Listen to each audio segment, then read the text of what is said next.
Do you hate ads? I hate ads. You know what I love? Patreon.com/inkdependence, where patrons get access to a patron-only Discord, ad-free videos, and the joy of knowing they help support this channel. Hello folks, welcome to Inkdependence. I'm Mike, and today I have an ink for you by KWZ. This is a brand that doesn't hit my channel very often, and I don't really know why. I like KWZ inks a lot. I need to do more of them in pens, I guess. This one is called Sapphire Blue, and it is, as you can see there, an exclusive for Galen Leather Co. They gave me this ink at the DC Pen Show in 2023, the most recent DC Pen Show, and it is unexpected. So you can see there is a little like printed representation there of the ink. You'll also see that on the bottle. These are very nice bottles. They are 60 mils, so 2-ounce bottles. They're $15 at Galen Leather, which is, I think, a very good price for a 2-ounce bottle of ink. And you can see again, you've got this this very nice representation of the color there. These are a nice sturdy glass bottle. They're not going to break in shipping very often at all. You have to do some work to do that. They have a nice wide opening, good bottle, very standard opaque kind of bottle, and I dig it. But what this bottle is hiding is that this ink does not look like this. I'm kind of surprised that this is the color that's on the bottle, and honestly I wasn't that excited about that. I was like, yeah, okay, well, check it out. Looks like a perfectly good blue black, but it's not that. It's this. So this is, I guess kind of like right in here is where that color band would be. But on my Nebula casual note paper here, you can see this is actually a much nicer, like a much more interesting blue, I would say. I don't have a lot of blues that are like this. In fact, when we look at some comparable inks, there ain't that many. Also, I was not expecting there to be shimmer. So it's an unexpected color. It has an unexpected shimmer in it. It's, yeah, this was not what I was expecting. So if you go by, sometimes you can't judge a book by its cover. So they might need to redo the color there, I think. But this color is very good. So check this out. You do get that darker area here where you have a lot of ink going down, but I didn't see that a whole lot in my writing. I also had this in a Kaweco Sport that is a Galen Leather Kaweco. It is this beautiful like sapphire blue here. And this one has a specially ground nib by Eunice's fiance, who is a dentist. And so these are dentist ground nibs. This is an oblique double broad.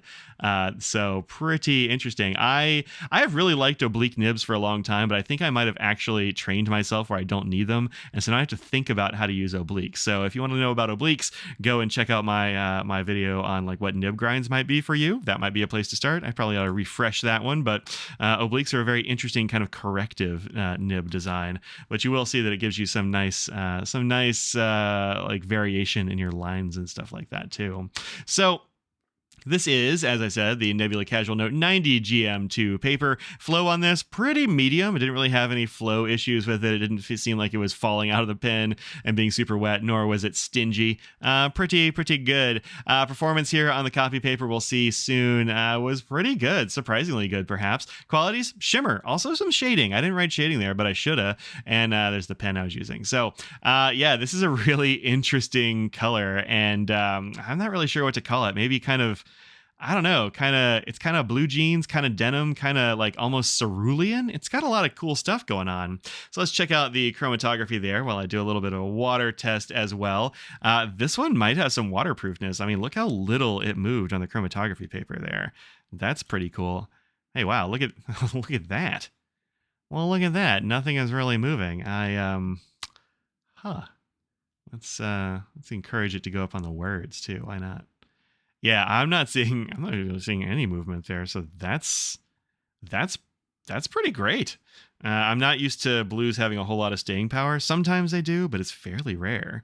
So this ink is surprising in 3 ways. It's a much more interesting color than I anticipated. It has a little bit of shimmer, which I didn't anticipate, and also, it's pretty waterproof. Wow. Yeah, just nothing came out. I got a Katy Perry hair. She was just on my desk, and I had to shoo her away. But yeah, other than that, wow, that's cool.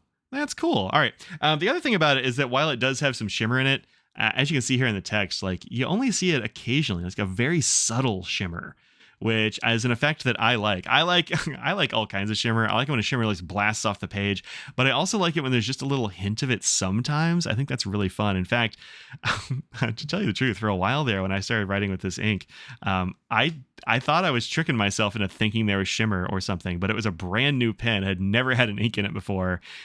You also can't see into the bottle, so like I just like, what's going on here? But no, there's a little shimmer in there, just a little subtle shimmer. Really cool. All right, so here it is on that Staples 20-pound, 30% recycled copy paper from your office copier, and mine probably. And yeah, it looks great on here. Actually, there's no feathering at all. There's no weirdness. It's got a couple little bits of bleed through, but this is an oblique double broad, so it is a fairly wide nib. And this is better than most things on the page. Although this one's a little bit better. Which one's this?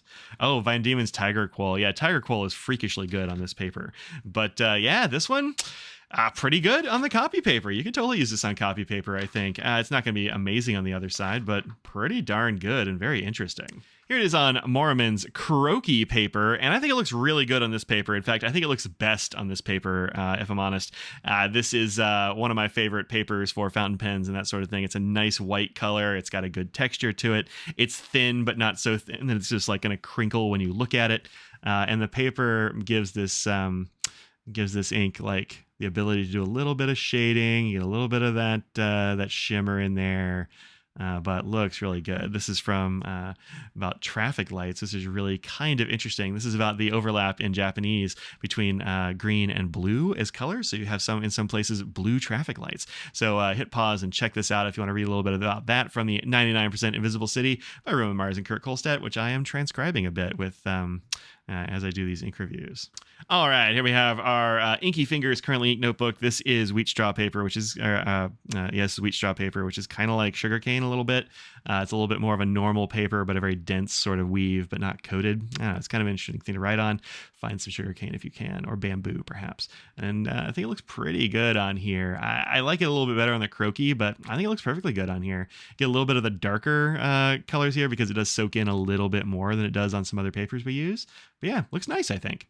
Lastly, for our paper test, we have here our Galen Everyday book. This is old school Tomoe River paper. There it is on the side. And yeah, it came off really nice here. It's actually looking darker on this paper than I expected it to. It's kind of interesting. You can also see when I wrote the name, the KWZ Sapphire Blue there, I kind of messed up a little bit, and that's because I wasn't used to writing with the oblique nib anymore. And so if you don't keep an oblique nib entirely like sort of rotated where it wants to be, it will give you little skips. That's down to me and the nib. It's not about the ink there. So yeah, it looks good on there. There we go. Time for some color comparisons. I do not have a huge number of them, but I have a few. So this is the Sapphire Blue there on a Color Dex card from Well Appointed Desk. You can find them on Anna's store at Well Appointed Desk, and also lots of other vendors. You can see a little bit of that shimmer in there. It's also coming off very dark from this dip nib that I was using to do this. So it was just kind of like falling off the glass. I'm not sure exactly what that means. It just has kind of a low surface tension or something. I don't know, but it looks really nice when it's dark too. Didn't look that dark from my actual fountain pen nib though. All right, so the first ones here are going to be some shimmers because it's got a little shimmer in it. I pulled Once Upon a Star because it does have some of this blue like over here, but this is such a complex ink with like all the sheen and like all the shimmer and stuff that's not really that close, even though the base color is kind of close, I guess.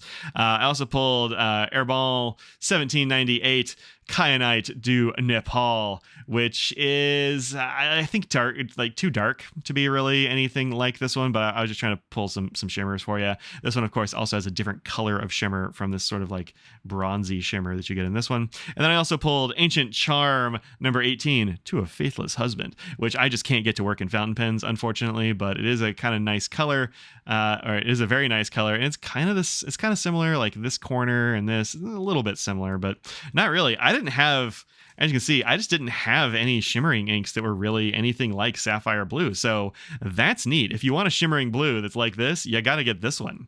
I did pull a couple that were non-shimmers that were kind of close-ish. I pulled Irishizuku's Konpeki, which is a little bit like this, but it's lighter in tone. And also Strelka here, which is a kind of close ink, I think, to Sapphire Blue, but I think it's a little bit more green than Sapphire Blue. So this one's one's lighter. This one's more green. These are all the wrong color. I didn't really have anything like this. So that doesn't happen terribly often. And it certainly doesn't happen very often with blue inks for me because I have a zillion of them. But Sapphire Blue kind of stands alone. So good job to KWZ and Galen for giving us something that is unique in a bunch of different ways. Or at least it's not like anything I have. If you have something that's kind of like this, let me know in the comments. I feel like, oh, does it look like this one? Maybe I have that one. Maybe I don't. But, maybe that'll help you out. But this color and this color are very, very different. And this one is great. So I got real excited about this when I put it in a pen. So, sometimes ink bottling is like that. Just kind of the way it goes.